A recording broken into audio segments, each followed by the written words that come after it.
వాళ్ళగా చెప్పే ప్రయత్నం చేసి ఆయన అధికారంలోకి వచ్చాడు. కానీ ఇవాళ అవే యూట్యూబ్ ఛానళ్ళు నీ అక్రమాలను, నీ మాట తప్పిన తీరును, నీ మోసాలను ఎండగడతా ఉంటే ఇవాళ యూట్యూబ్లను తక్కువ చేసి మాట్లాడడం అనేది చాలా విడ్డూరంగా ఉన్నది. అంటే రేవంత్ రెడ్డి తనకు అవసరమైతే ఒక తీరు, తన పని తీరగానే ఇంకొక తీరుగా ఉన్నది. ఓడదాటేదాకా ఓడమల్లప్ప, ఓడదాటినాక బోడమల్లప్ప. ఈ యూట్యూబ్లోనే వాడుకున్నావు కదా.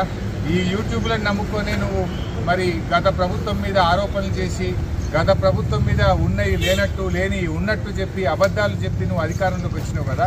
అవే యూట్యూబ్లు నీ బండారాన్ని బట్టబయలు చేస్తుంటే, నీ అవినీతిని బయటపెడుతుంటే, నీ యొక్క డొల్లతనాన్ని, నీ మాట తప్పిన తీరును, నువ్వు ప్రజల్ని మోసం చేసిన విషయాలను బయట పెడతా ఉంటే ఇవాళ నువ్వు తట్టుకోలేకపోతున్నావు. తట్టుకోలేక నీ అక్కసును యూట్యూబ్ల మీద వెళ్ళబుచ్చుతా ఉన్నావు. ఇవాళ ప్రజలకు అర్థమైపోయింది, ఇవే యూట్యూబ్ ఛానల్ బిడ్డ నిన్ను గద్దెదించడానికి రాష్ట్రంలోని యూట్యూబ్ ఛానళ్ళన్నీ ఒక్కటైతే నీ బండారాన్ని బయట పెట్టరు. ఖచ్చితంగా నీకు తగిన శాస్తి ఈ యూట్యూబ్ ఛానళ్ళే చేస్తాయి.